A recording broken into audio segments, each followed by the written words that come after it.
Yeah, I fell asleep at the wheel. Literally, my foot stayed on the brake at a stoplight, and no telling how many revolutions of the light going on before the police actually got there.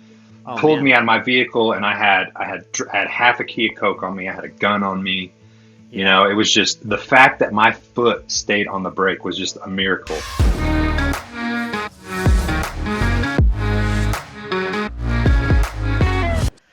All right, how's it going, everybody? Today on the show, we've got Rob Grupe, and you're not going to want to miss this one. Rob is one of the elite experts when it comes to fitness and weight loss in the world today, but he wasn't always that way. Rob actually suffered from drug addiction when he was younger, ended up spending, what was it, 7.5 years in prison after falling asleep at the wheel with some drugs and a gun.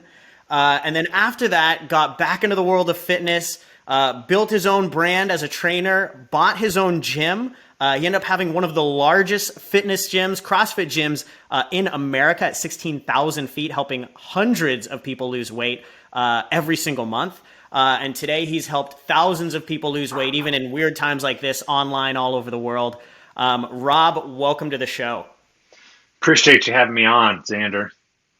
Yeah, absolutely, man, dude. I've known you for a little bit now, and obviously, the Rob that I know right now is totally different from your entire journey, and we're gonna dig into a lot of that journey.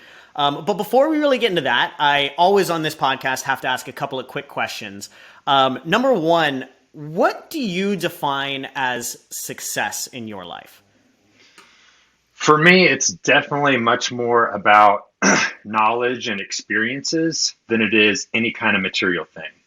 Yeah, So success is just being in a place where I'm sure similar to many people, do what you want to do when you want to do it. Uh, and also just being able to learn from some of the best in the world, the yeah. experiences with me and my fiance traveling around learning and then becoming more valuable and adding more valuable to the clients that we work with. That's success for me. That's amazing, man. I love that. Question for you. I know the answer to this, but for the audience, did you go to college? A little bit, a little bit. Yeah. I got a couple Just enough. associate degrees, a couple Just associate degrees. I mean, yeah, perfect. Perfect. What's one thing that you wish you learned in school? definitely sales and influence. Yeah. Yeah. Beautiful, man. I love that. Let's talk about that because I think from even from a young age, to kind of go back to your story, you were obviously a good seller and a good influencer from a young age. Just the earlier part of your life, probably not in the most productive way. Walk me through the earlier part of your life and some of the mistakes that you made there. Okay, so to be like just really transparent, I was a fat kid growing up, and I got friend zoned. I got Yeah. humiliated, got beat up one time by an older group of boys, and I never wanted to feel that way again. So that's what got me into like bodybuilding. Started to gain confidence there, and then there was Yeah, also a moment. for everybody listening, Rob now is like a Greek god, like a marble statue, like a picturesque person of a human. So to imagine you as like the fat kid is crazy to me.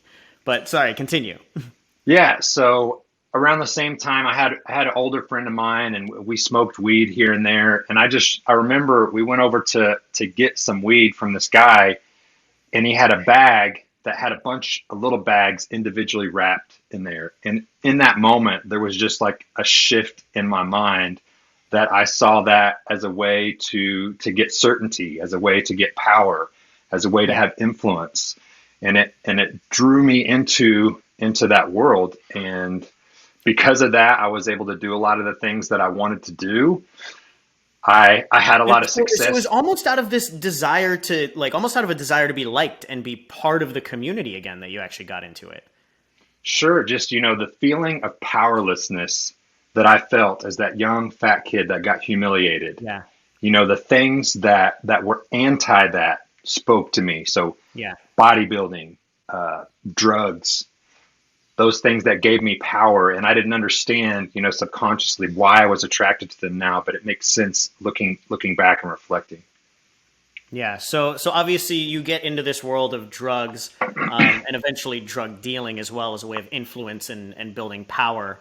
Walk me through. Obviously, this was one of the biggest mistakes of your life, but eventually you got to the point where you were actually arrested and went to jail as well.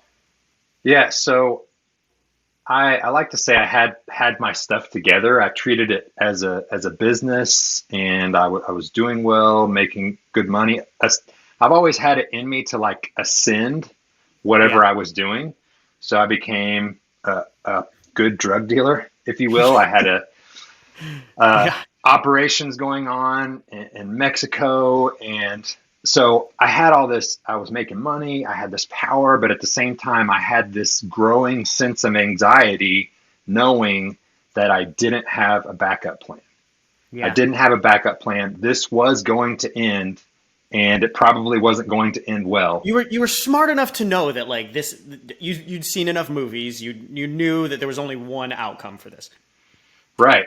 But at the same time, I didn't want to face that because it was Yeah. so easy to like the times like I would make my Mexico runs when I crested the hill past the second checkpoint, just the rush that I would get. Yeah. I knew there was no way that I could just be like, okay, I'm done with that on Yeah. my own anyway. So yeah, I mean, that was the life that I was into. And what really caused everything to start taking a turn was I hurt my back. I hurt my lower back while I was working out, and that just spiraled things out of control. I had been dabbing Yeah. in painkillers a little bit, and then Oh man. I started taking Oxycontins up to the point where I was taking 800 milligrams of Oxycontin a day. Wow. That and the other drugs in the mix, it was like so bad to where there was one day I was attempting to work out, and like I started to feel it in my heart, like, oh my God, this doesn't feel right. And my immediate reaction was like, God, I got to quit working out. How old were you at this point? Probably 20, 21, 22, Man. somewhere around Yeah. there. That's crazy. So yeah, instead of me being like, oh man, I got to quit doing drugs, it was, oh man, I got to quit working out. Yeah, Right. I mean, right. that's That's the thought process we go through when we're right. 20, That's where 21, my 22 mind years old. was, Yeah. yeah. Oh man. Well, that's addiction, right? That's what's going on. You don't start to think. You don't think clearly anymore. You come up with ways around to keep doing what you're doing, right? Yeah, and it's crazy that you mentioned that because like there was one moment where I got to the point where cocaine was in the mix. I was shooting cocaine like 15 times a day, Wow. literally shooting it. And there was one moment where I'm in my bathroom, my daughter, 2-year-old daughter, and her mom in the next room had no idea that I was in it on this level. And I had made up a double dose earlier in the day and meant to split it, but I forgot. And so as I shot it up, I realized like, holy shit, what I just did. And I started to freak out, but at the same time, I didn't want them to know what was going on. So I got myself into the shower. There's water flowing over me, and I'm feeling my pulse, and I'm just like, God, please don't let me die. Please don't let me die. Yeah. And I get this visualization of my daughter, her mom at my gravesite, and all this is flashing through my mind. And finally, the feeling passes, and you'd think that that was the moment that I was like, and that's when I was like, enough is enough. But I didn't. The feeling Yeah. passed. I got past it, and 30 minutes later, I was making up another shot, and that was just something I reflected on later to be like, man, how could I have justified that? And there just wasn't an answer. So I'm a firm believer that sometimes I feel like we all change when we hit rock bottom. It's just sometimes we need to hit rock bottom and bounce a couple of times before we realize it's actually rock bottom, right? Yeah. Yeah. Oh man. So you end up getting arrested for? Were you in a car accident or were you No, just fell asleep at the wheel? so yeah, I fell asleep at the wheel. Literally, my foot stayed on the brake at a stoplight, and no telling how many revolutions of the light going on before the police actually got there. Oh Pulled man. me out of my vehicle, and I had half a key of coke on me. I had a gun on me. Yeah. It was just the fact that my foot stayed on the brake was just a miracle that it didn't Yeah. slip off because this was at a busy intersection as well. Yeah. Oh But yeah, man, that's that's crazy. that's what did it. I woke up to the police pulling me out of my vehicle with a bunch of drugs, a gun, money, and that did it. Yeah. And how old were you at this point? I was I believe 23. Jeez.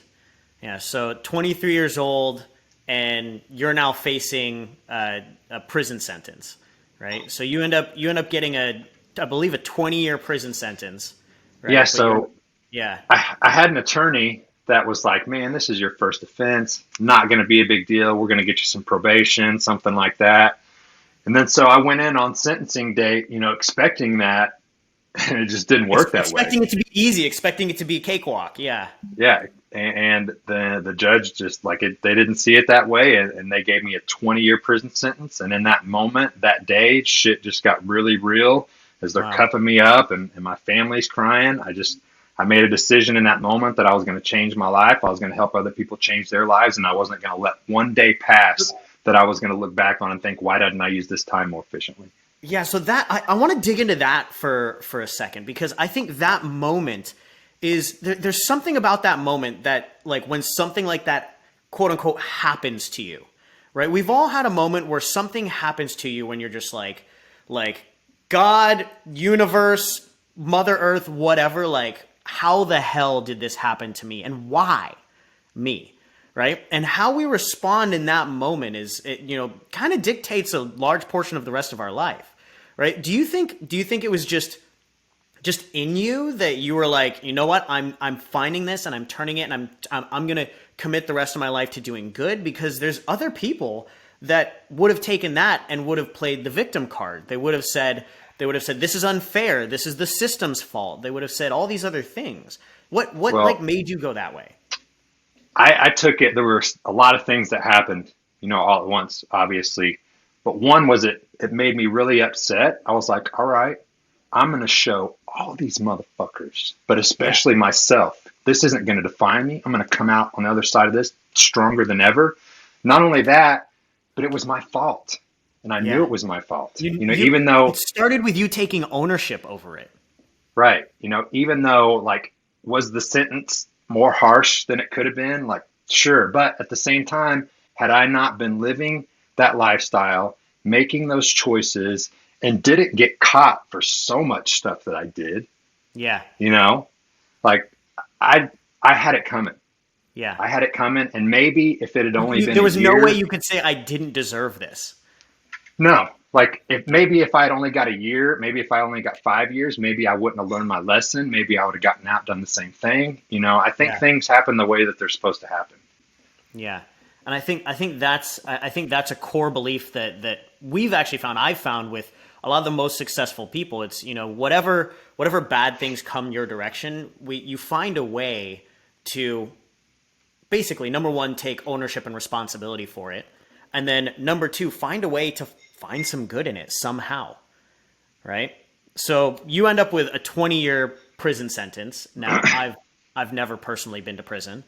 I imagine that it's, super easy. You're just hanging out watching Netflix, like chatting with the boys the whole time, right? Like, it's really good. It's just a lot of fun, right? Oh man, it's amazing what you can get used to, what you can become desensitized to, Yeah, like through just seeing things like this is just the norm. This is just the way it is. It's pretty crazy, yeah, especially like as I started at different levels of security. Like starting my sentence, I was in a really high level of security versus on through the sentence closer to being released in a lower level of security. Just the way the feeling and tension in the air when you're in an environment where people know they're never going home ever. yeah. So like you're locked up with people that are on life sentences Yeah, that, like, they have nothing to lose at that point. right. Yeah, a bad day, a bad phone call, a bad letter can just set somebody Jeez. over the deep end because like what do they have to lose, Yeah. And you end up serving a 20-year sentence in about 7.5 years. Yeah, so I discharged a 20-year sentence in 7 years, 6 months, and 18 days. So you discharged the whole 20 years. Right. How So do you, the way it can you works is explain that to me? there's a Yeah. level system. So at least in Oklahoma, the way it is, there's level one, two, three, four. Level one just means you get day for day time. Level two, you get day per day plus 22 extra days, three, 33 extra days, four, 44 extra days. So if you're at level four, good behavior, and it takes about a year to reach your Got levels. it. then you're getting like 75 days a month. And then any type of, You're serving a little bit more than double time almost. Like, right. yeah, And then different programs that you complete, you get, good days for things like that. So that's where, I went back to school. I was able to take college courses at one of the facilities. And it just really changed my mindset because before my parents wanted me to go to school and I was like, I yeah. don't want to do that. But in there, it was like, okay, I get to do this now versus I have to. I know I get to. That I think that's like you are literally a man who has had everything stripped from him. You've had no freedom. You've had no freedom. You've had no liberty. You don't have your own place. Your life is dictated for you when you're in prison. And like you mentioned, you're living in fear, like almost constant fear of like what could happen next. Right? It's pretty crazy. I'm certain that like that has to contribute to the man that I know as Rob Grupe, like the calm, confident, grateful, loving, like loving of life person that I know after you've been through that, right? Yeah, just the contrast, like I'll never forget just the nights laying there, just staring at a spot on the wall or on the ceiling in my concrete cell, and just thinking, man, I can't wait until I can just have some first world problems. Let me get out there and worry about living paycheck to paycheck. Let me get that. Yeah. It really made me appreciate. So now when I have my first world problems and I feel sorry for myself here or there, because it still happens. I'm human, right? Then I can quickly contrast. Okay, this isn't that bad. This ain't that bad. It's not that bad, right?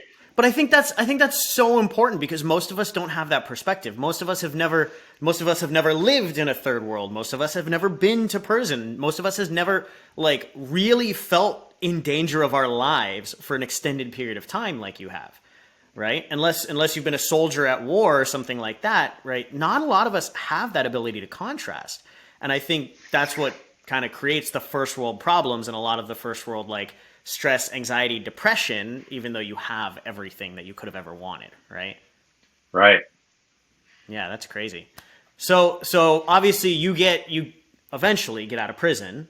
What's the first thing that you do to start you back on that track to building to the business owner that you are today?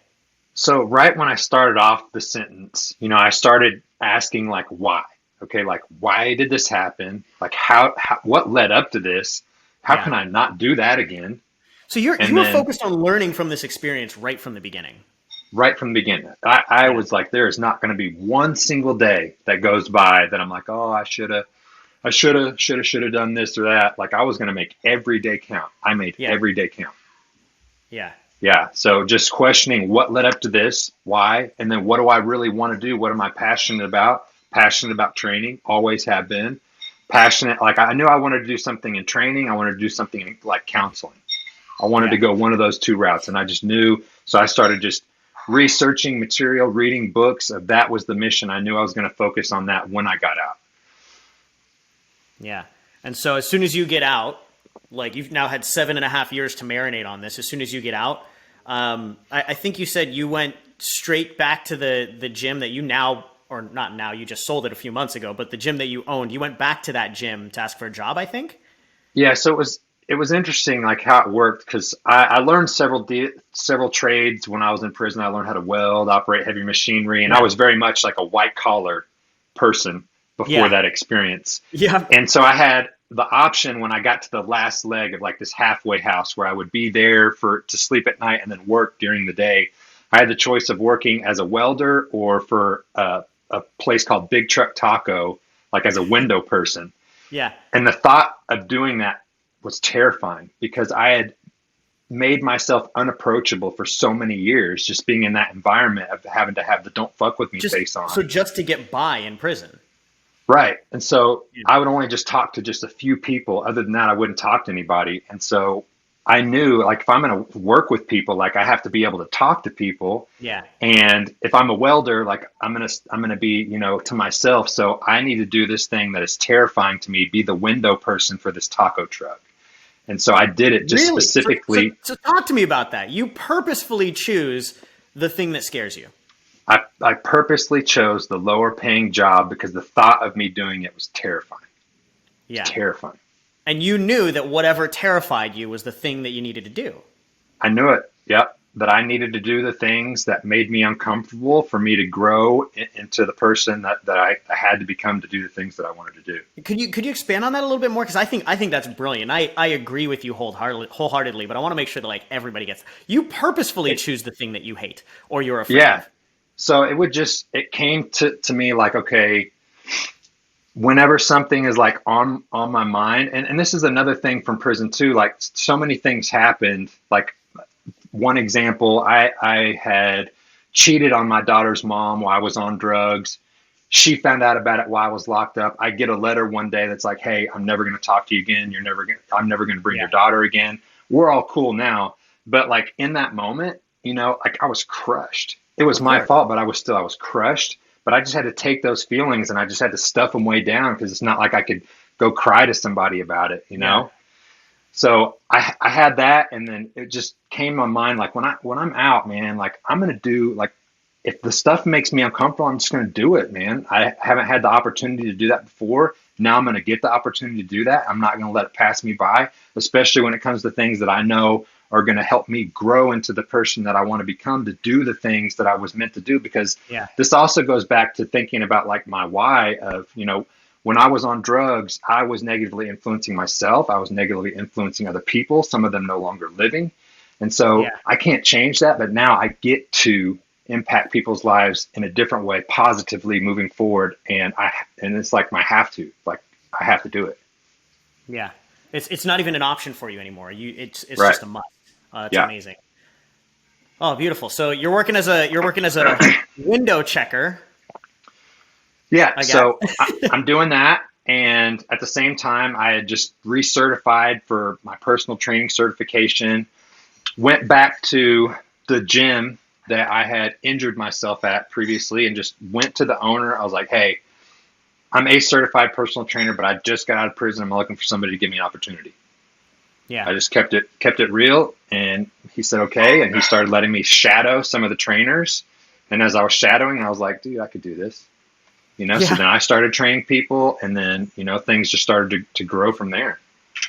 That's amazing. And you were the person that was unapproachable in prison, and now you're the one working with people on a daily basis, helping them build their fitness, get healthy, get confident again.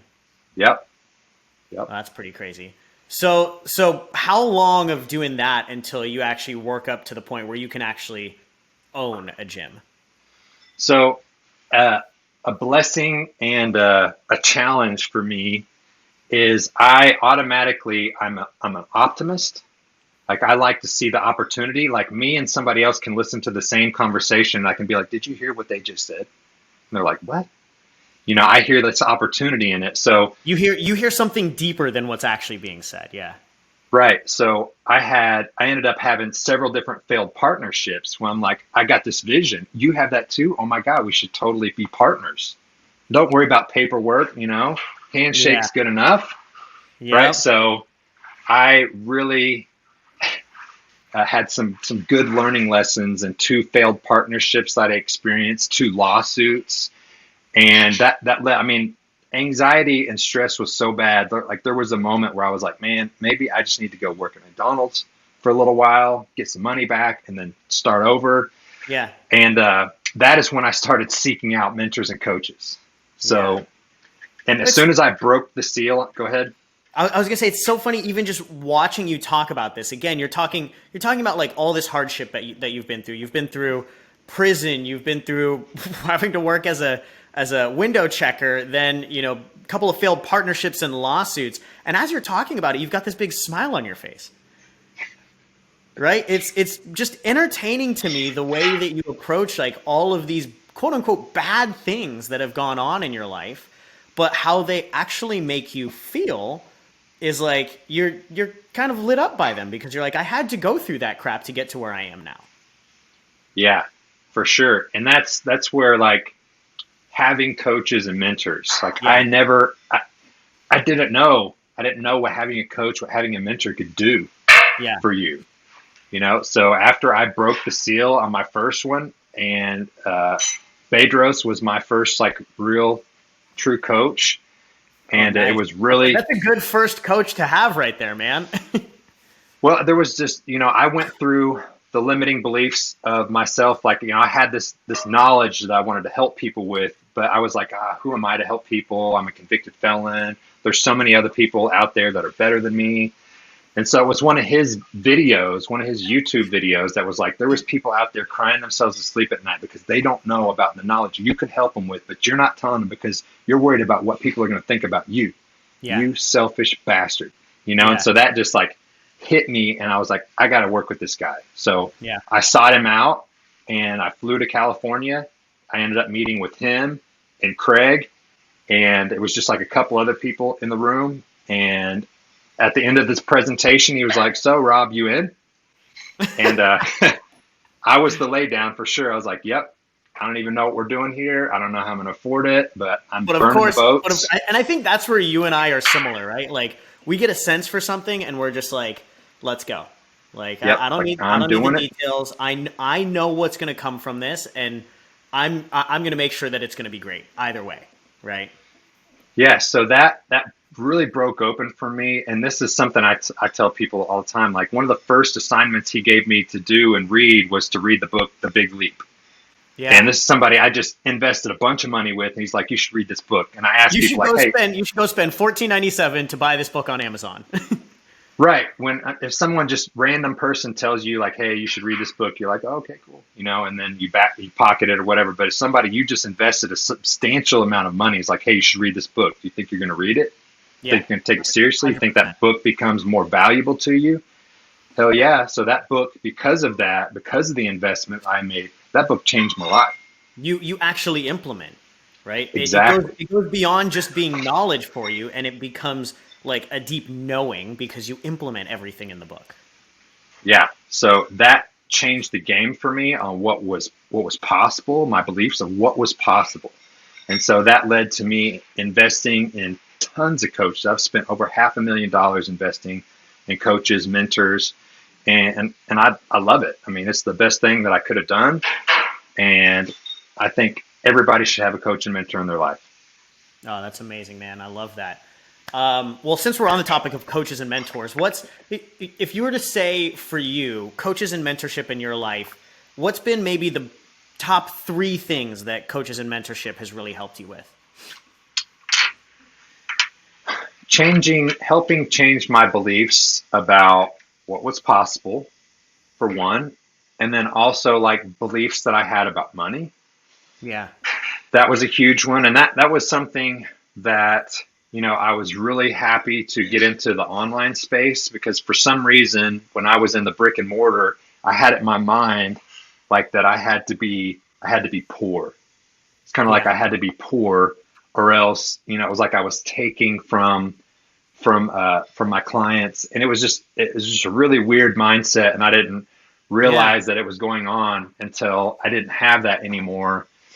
But yeah, I think, a good coach and mentor is just somebody that helps you identify your blind spots, that helps you uncover the things you're unconsciously incompetent about, so you can start going through those levels there. And so I'm just always like just seeking out like, who's the next person that can help me see my blind spot, or help me implant in me the next question I need to be asking myself, and I need to be asking somebody else. So that's what just keeps me hungry for it. And just raising levels of awareness, I think, is the main thing. And that just keeps me hungry to always keep ascending and looking for the next person that I'm going to be able to learn from. Yeah. And I think that's something that, I've seen from you is like just a constant desire to grow. Like every time I'm talking to you, like you were supposed to be out here in San Diego for an NLP conference, right? Like every time I'm talking to you, you're doing the next conference, you're doing the next workshop, you've got the next coach or the mentorship program, right? I think it's Benjamin Franklin that once said like most men die at age 25. They're just not buried until 70. And what he's referring to is like we stop learning and growing around, early to mid 20s. That's when most of us stop growing, right? And then we just wait till we're 70 to actually get buried. But it's like, you've developed this mentality like constant, consistent, iterative growth, right? Yeah. Where do you think that came from for you? Yeah, I'm still trying to identify like kind of the root of it. But I mean, just I know it's just always been there. This just I wanted to ascend in everything that I did. Like when I ascended as a drug dealer, I Yeah. built this operation. Not a good thing then, Not necessarily the best path to be going down, but you did ascend. right? But now, like I get to do it in this virtuous cycle where I get to learn from people, and I don't even think about like being scared to talk to this person or that person. It's just like, okay, I need to connect with this person, and then I'm just Yeah. like lasered in, and I'm learning from them. I'm taking in the information, and then it's like, okay, what do I need to do from here? And then it's just like I unconsciously do it, and I'm not sure like where it started or where it comes from, to be honest with you. Yeah, but it's clearly there. Yeah. Oh, that's awesome, man. Well, so tell me about this. You did kind of mention now you're in this like virtuous cycle. With everything that you're doing now, obviously you ended up selling Twice Bitten Fitness, one of the largest CrossFit gyms in the U.S. Now you're fully online. Yeah. You're continuing to help change the world of health and wellness and weight loss. What, with all this drive, with all this knowledge, all the life lessons that you've learned, what would you say is your big why? Like, what is the why behind everything that you do? Well, I mean, again, that would have to go back to, I've always been an influential person. When I was younger and first getting into fitness, I influenced a lot of people, my friends, into fitness with me. But then when it came to that time in my life when I got onto drugs, I also influenced a lot of people in a Yeah, way that hurt them, yeah, and and having been through that, it's still like impacted me like on a such a deep level. Like now the why is like I can't change that, so I have to help people. yeah. I have to, Do you you believe know. in karma? Yeah, absolutely. Like it's almost like, karmically, it's like you did stuff earlier on in your life that you have to make up for now, and it's just the right thing to do almost. Yeah, and I also just get a lot of fulfillment out of it, like connecting people. I'm a Yeah. natural connector as well because I just like something worked really well for me. I'm like, oh my God, like this other person who's in this situation I was in before, they need this. Yeah. If I can just connect them, that'd be so awesome. Yeah. Yeah. And so one more thing that you kind of chatted about there, it's like it's almost like you never really are afraid of an outcome. Like you mentioned, you just kind of zero in on something, you go for it, you just make it happen. I mean, is it that you don't have fear, or is that like, obviously you've been in one of the worst case scenarios. Like you've been in prison for 7.5 years. So like that whatever fears are going on in your head, they're relatively minuscule compared to what you've actually gone through. So here's the deal with that. And it's funny that you mentioned that. This is like a part like one of my mentors, guy named Dr. Kashi, amazing mentor in the fitness and just mind space, like as far as like why we eat the way we do and things like that. Yeah. He was breaking down like he works with a lot of like elite caliber athletes, Olympians. And when we're talking about people that just like really high level, it's not that they have something that we don't have, it's that they're missing something that most people have. They're Yeah. missing that off switch, Yeah. right?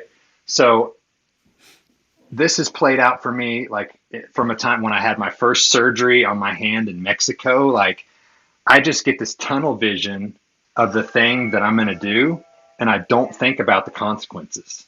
Yeah. And so You stop thinking and you just act. yeah, it's almost like that story that you told about the farmer that did that 5 Yeah. day marathon. The Like he 5 day just marathon. Yeah.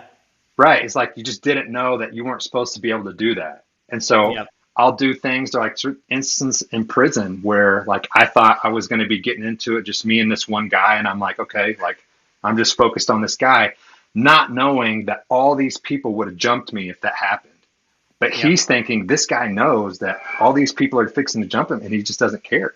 And he's But in still and he's reality, still standing here and ready to go. Like, right, in reality, I had no clue. And it yeah. wasn't until later on when I learned it, I was like, oh shit, really? Damn. Yeah. But it's just like, it's saved me. And So I guess the answer to that would be like, once I figure out, okay, I want to do this, like I'm not thinking about all the potential consequences and Yeah. fears. I'm just like, this is what I want to do. I'm going to make it happen, and then learn after the fact. So it's kind of But like been that's a, and that's I think that's a problem with most people when it comes to like wanting to be successful is they want to be successful. They have this desire like you mentioned and they'll get locked in on it, but then they'll start to think. And the thinking is kind of like what opens them up and brings them back and pulls them away from actually going after it almost. Like it's like thinking is actually the enemy. yeah. So yeah, it's funny that you mentioned that. And now, like my fiance, soon to be wife that I've been with for over 7 years, is like my. Congratulations, by the way. I'm really excited for you and Trammy. That's going to be an amazing marriage. Thank you. Yeah. So she's like I'm the visionary person. Like I'm like, let's freaking do it. And she's Yeah. like the analytical, she's the med school person. So she'll like she's learned now like NLP style how to talk to me in a certain way, bottom line results, language. Cause anything that comes Yeah. at me, like you need to, defenses are up automatically, right? Walls But are now up. she's Yeah. like questioning, well, do you think if you go ahead with that it might impact this, and this? How do you think that might? So Okay. basically, you guys were going to an NLP course so that Trammy could learn how to properly wrangle Rob. So I had been wanting to learn more about NLP for a long time. And it was funny, like whenever I had this vision before she and I got together. She was in med school at the time, studying to get into medical school. And we were at this. I was living in a little place where I had like roaches and shit like that, eating ramen and tuna. Yeah. And we're at this Dunkin' Donuts where they have Wi-Fi, and I'm on my little iPad trying to do my deal, and she's studying for medical school. And I'm like, man, if we could just team up, I know we would be such a power team. And I just had this vision for it. And then she decided not to go to medical school, team up with the guy from Oh man. prison, and so at one point in time, I was like offered like, hey, I'll pay you to learn these things and teach them to me. I Yeah. remember us having this conversation just because of the way her mind works. And so now, like, we just, anytime she gets in her mind, like she wants to learn this thing, I'm like, oh, yes, because that means like she's going to really. So Yeah. that's same thing with NLP, different parts of coaching that we've done. We work really well together. Yeah. I'm super blessed to have her in my life for sure. That's amazing, man. Well, actually, I do want to go down that path for a second. You've Yeah. obviously been through a lot, and now you're building an amazing relationship with an amazing woman. What do you think is the key to your guys' success as a couple there? Well, I mean, our relationship started out pretty rocky because, I mean, Yeah. she was in med school, whole family's doctors, and that wasn't really the path that she wanted to be on. So, like Yeah. on weekends, she would be drinking, things like that. And at the same time, I was seeing her and this older lady that in one, I had certainty, and with Trammy, I had passion, but there was no certainty there. So Right. it all came to a head where I thought we were going to stop seeing each other. And I came over to her house one day, and she had asked me like, "Hey, were you sleeping with this other lady?" And I'm thinking we're not going to talk again. I'm like, "No." Right. And Yeah. so I go in the house, and she's like, "Hey, check this out." And she shows me her phone, and it's like a text message from her to that other lady. Did you and Rob sleep together? And she's like, "Yeah." And before I could even get done looking at the phone to look back at her, she punched me in the face. Oh man. Like, and she's black belt I taekwondo. was I was So gonna say, man, I love Trammy already, but that just made me love her even more. she like just dropped me, and so I left. And then like there was just both of us experienced this like sickness Yeah. of loss. So she had been, doing her own thing too. She was seeing other people. So we got back together, and we're like, okay, we laid it all out on the table. We started off, we're going to try this again. I had the app on my phone for where she at. She had hers on her phone for where I'm at. Yeah. And now it's even crazy to think about that because we've just been together like literally every day, and like we do everything together now. So it's just, From that moment forward, it was complete openness, complete honesty, complete trust is what it sounded like. right. I mean, yeah. And I had made like a deal with myself when I was locked up. Like when I was younger and I was into drugs, I had beautiful women, but that, that didn't have that there was nothing to them. There's And no substance. Yeah. right. So I was like, now anyone that's in my life, like they got to be bringing something to the table. It's got to Yeah. be somebody that inspires me, that we have to like, we complete each other to be the 100%. And so, yeah, that's what I saw in her. Like she's, super smart, driven, we push each other, she'll Yeah. push me, I push her, that kind of thing. Yeah. And you weren't willing to settle for anything less than that. I think it sounds like too. Right.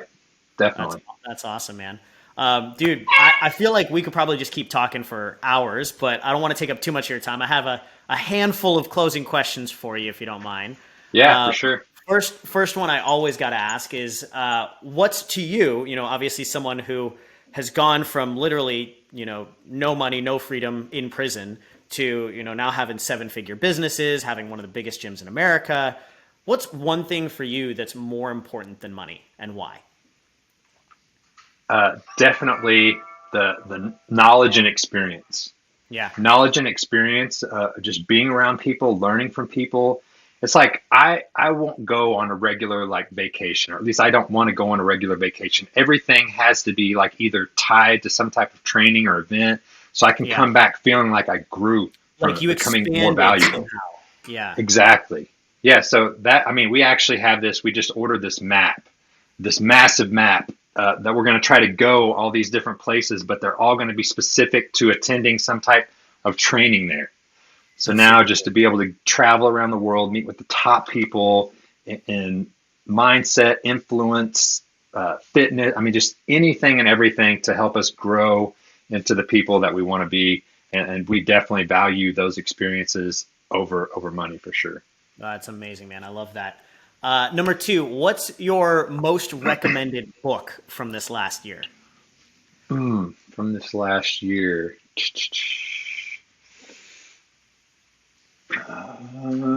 Man, I've really been on sales and influence books this last Yeah. year, and I'm struggling to. There was a Brian. Anything Brian Tracy is Yeah. always I mean, amazing. Brian's a master. He's been doing it for a long time. Anything he teaches. I want to say I read and reread his 100 Laws of Business. I love his laws. Like he has Yeah. his, his law. So I know I read something like that. I read several, but that's the one that's probably popping out to me right now is his book. Beautiful, man. I dig that. Last question for you. What's your, obviously as somebody who's, I don't know, almost addicted to growth, I would say. Somebody who's addicted to growth and continued education. What's your best, and I think I already kind of know the answer from everything you've said, but what's your best modern resource for continued education that, you think everybody should be aware of? Resource. How do you mean by that? It could be an online resource. It could be coaches. It could be, obviously going to events and trainings and workshops. Oh yeah, for sure. Just coaches and mentors. Like find the person that did the thing you want to do, that did the thing, doesn't just have theories about the thing, but that actually did the thing, that is successful and what it is you want to do, whether it's investing or whatever. Find the person that's done the thing, doesn't just have theories, and seek them out and pay them to teach you Yeah. the shortcuts of how to get where you want to be. Not be afraid to actually spend a little money, because like you mentioned, you paid Bedros a bunch of money to tell you to go read this book. You Right. actually go read the book, right? Exactly. You don't pay him. Somebody else recommends it. You don't go read the book that changed your life. Exactly. The money, the investment isn't about that. It's about it's you putting something into your focus and your attention. When you invest a lot of money for somebody that can give you the skill set you need, that money is for your attention and for your focus, because there's Yeah. infinite amount of things we could be focused on and paying attention to. But when you hone in and you can focus on these few key things that you need to learn and do it until it's a part of you, that's something that you keep forever. Yeah, I mean, there's no shortage of information out there right now. There's just a shortage of focus on the right information. Yeah. That's beautiful, man. I love it. Rob, what's on the horizon for you that people need to know about, and how can they find out more? Horizon, like the clients that I work with, we help people with fitness, with nutrition, with mindset, of really tying it all in together, especially like people's nutrition is 9 times out of 10 a result of an identity they're attached to from the time Yeah, they're young. yeah. The void that they're trying to fill through binging, things like that. So we are always on the quest to learn more, to be able to, that's one of the reasons, going to the NLP event is, and then being able to coach people through this is you can't just tell them what the answer is. I mean, you know this, you have to coach them into them telling you what the answer is. So then they own it. So that it actually Right. sticks. Yeah. Right. So the people that we work with, we want them to invest in themselves to work with us. So we have to practice what we preach and continually invest in ourselves and keep learning and growing so we can keep adding more and more value to the people that we work with. Amazing, man. Amazing. And for everybody out there who wants to learn more about Rob, or you want to get his help shifting those identities, shifting those beliefs, getting fit, getting healthy, make sure that you guys follow him at Rob Grupe on Instagram and Facebook. That's at ROBGRUPE. So for anybody who's looking for, the master of helping people get fit, look great, lose weight, all of that, Rob's your man. Rob, this has been absolutely stellar. Thank you for coming on today, man. It's been a pleasure. Appreciate you having me, man. It was good talking to you. Beautiful, man. And we'll see if we can get you on again in the future, too. I think there's a lot more to talk about. Thanks, man. Yeah, you bet.